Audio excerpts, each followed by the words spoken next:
Bon, je vais t'expliquer du coup comment utiliser MyFitnessPal. Je vais te montrer un petit peu comment naviguer sur l'interface.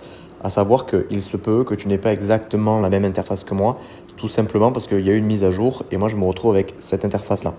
Donc là, comme tu peux le voir, tu arrives sur la page d'accueil, tu as tes calories en haut, tu as tes macronutriments et ensuite tu vas voir un petit peu les repas, donc petit déjeuner, déjeuner, dîner. Donc déjà, première chose à faire, c'est paramétrer ton total calorique. Donc soit tu vas avoir un petit bouton modifier quelque part, soit tu as juste à cliquer sur calories. Et là, tu as donc le petit camembert. En dessous, tu as total des calories, calories nettes et objectif. Objectif, tu cliques dessus et tu vas rentrer ton total calorique.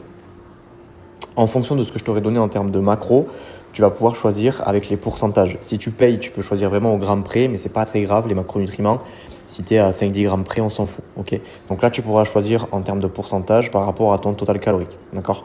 Donc voilà. Ensuite, tu reviens sur ta page d'accueil et donc tu as tout ce qui est petit déjeuner, déjeuner, dîner, etc. Donc là, il faut savoir que quand tu cliques sur petit déjeuner, tu vas donc avoir mon historique à moi, ok, avec mes repas.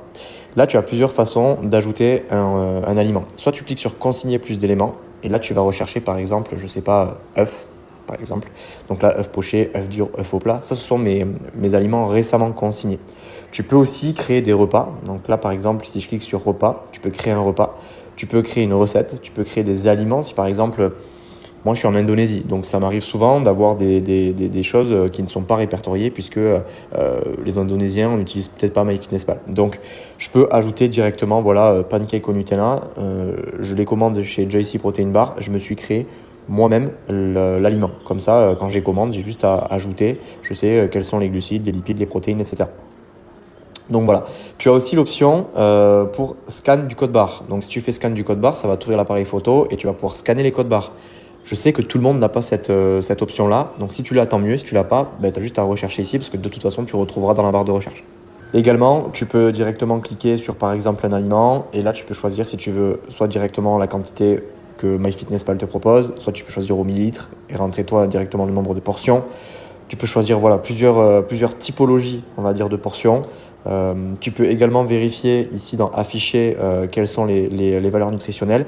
C'est important pour certains aliments comme par exemple les fruits, les légumes, tout ce qui est en fait riche en fibres.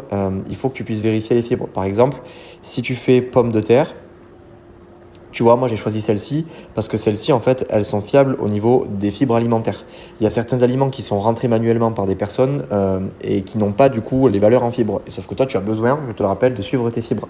Quand tu retournes sur donc, la page d'accueil et que tu cliques sur tes macros, ici, tu as les nutriments, protéines, glucides, mais tu as aussi les fibres. Et ça, il faut que tu vérifies parce que c'est important, sinon tu vas venir ballonner et c'est pas l'objectif.